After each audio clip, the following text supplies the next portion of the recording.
37 na ako noon, akala ko'y tapos na.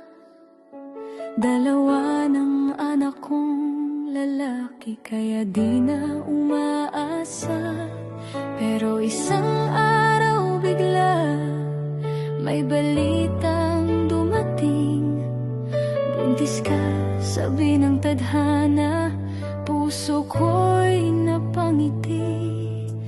Kinabahan pa si Papa, 56 na siya. Makakaya ko ba kaya ang magpalaki ng bata? Pero sabi